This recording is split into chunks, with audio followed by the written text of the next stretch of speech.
Augusta, regardless of what it has been dealt and the economic situations of the rest of the world, we're kind of isolated. The way of life is so important, and many young families want to come here and enjoy the way of life. And the population of Montana is all going to the urban centers. So the way that the funding works, you fund the urban centers first, and then unfortunately, Class C school, you can live off the crumbs. I look at a first-year teacher coming to Augusta, and our base is $25,000. If they come here and they have to pay rent, and you have utilities, and you have a car payment, you have school payment, and you have food, you are in poverty.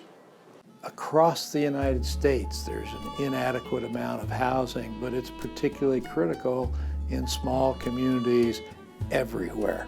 We can create prototype housing that is relatively small, has very high efficiency, energy characteristics, has high quality spaces. The idea being that if we can minimize the cost to the new teacher, if the school district can control the lease and is willing to rent them at a rate which would be below market, someone would come to a rural community, a new teacher, and although the salary would be lower, their spendable income could be increased by the fact that they had very low rental and very low utilities.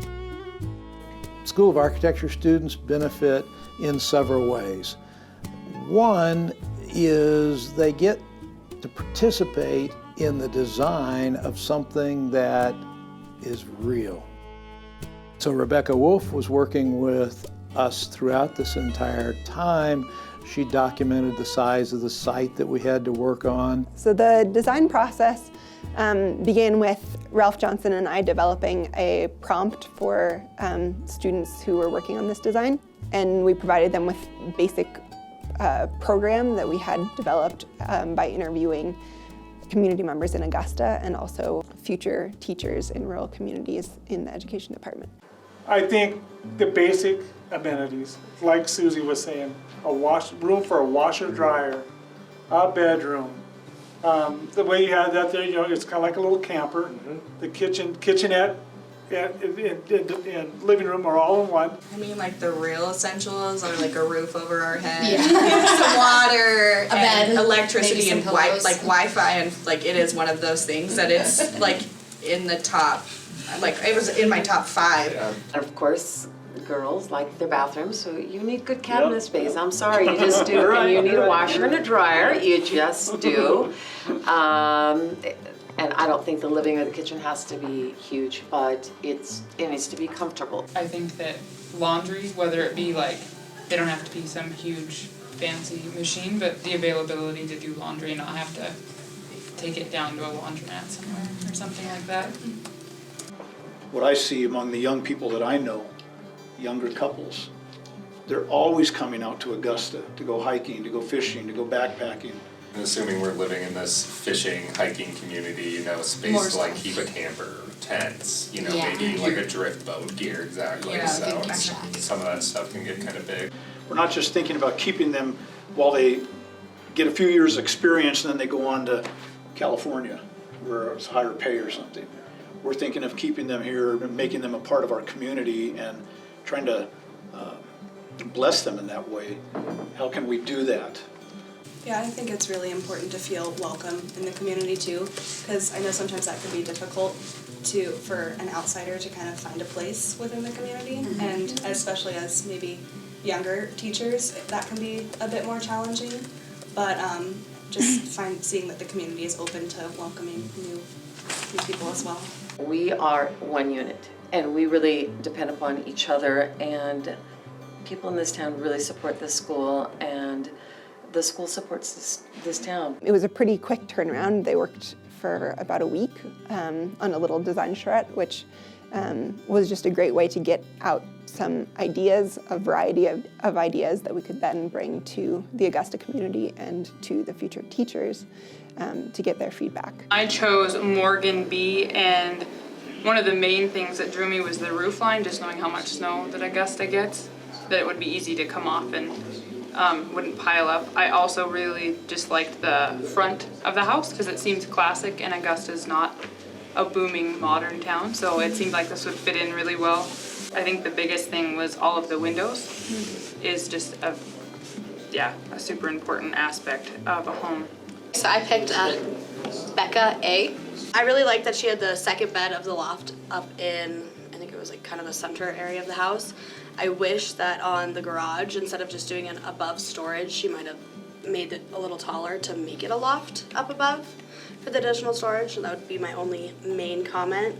And then in the kitchen area, she had a really nice island and dining room table that could definitely double as office space. I chose Bolu B for my model. I feel like this has a lot of great opportunities for having people over. I mean, you've got the outdoor space, but then you also have some loft area. I think that it did have a distinct kitchen area where you could gather for meals, and then a distinct living area where you could gather for games or just conversation, and I really liked that. Coming back from that feedback, we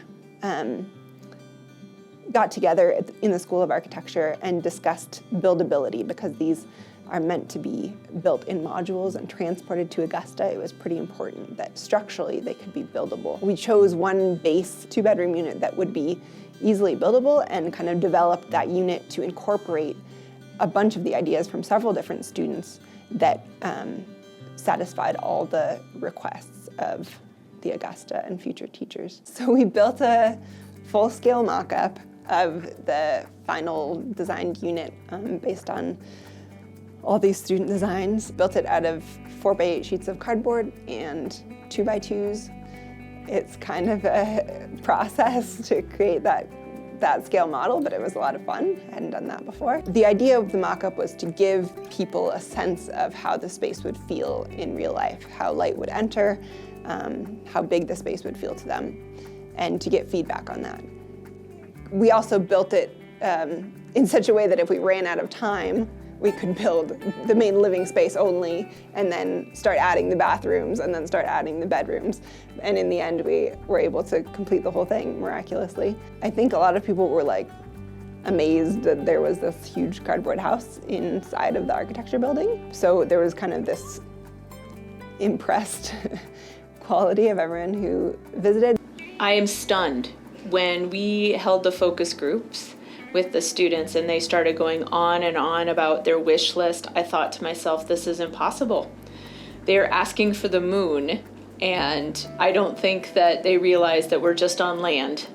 And the reality is they delivered the stars. I like that it's intentionally planned. My house doesn't feel that way, so I really appreciate that when I come in here. I like the open kitchen, I like the windows, I like the clerestory up above to bring a light in, but not perforating the roof. I was blown away by how attractive the overall design was. I just had a feeling of being really welcome. Honestly, looking around Bozeman, not that Bozeman is terribly rural, but I wonder if a lot of the bungalows around town that everybody loves are significantly bigger or smaller than this place. And exceed your expectations. I have been exceeded. What we're after. Yeah, my expectations of looking at this mock-up was, wow. That's what we want. Just wow. We did take a survey during the open house and asked people to rate the different spaces. The living room, did you feel like it was too big, too small, just right, kind of a 3 bears? How does it feel to you? Is it perfect or not? And most people said that it felt just right, that the spaces felt good to them. Of the people who didn't think it was just right, they erred on the side of it being too big rather than too small. This grant to do the study was to determine proof of concept. We have the costs, we have the methodology for delivery, and we have a client who is interested in moving forward, excited to move forward with this.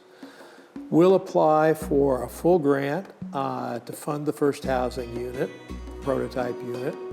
Assuming we get that, we will, over the next academic year, build the first housing unit, deliver it to Augusta. A nonprofit support for the school district will purchase that house and manage it, and Augusta will be able to hire one of the teachers that they need.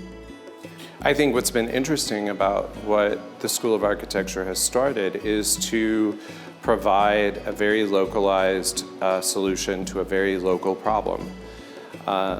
And I think the visibility of that problem-solution relationship, with our college being front and center of hosting the process of resolving it, has caused other communities to look at what we do. Towns that were once epicenters of life and culture in the Intermountain West to find out what they want to be in the future, what they can be in the future, what potential they have, by creating a better sense of community and helping people with those basic conversations about where do I live, who am I living with. We can start to rebuild the conversation about what communities are, what relationship they have to the progression and moving forward of the state of Montana. And that's exciting to me, that our students and our faculty are a part of the conversations about what will make this state thrive in the 21st century. It's the best.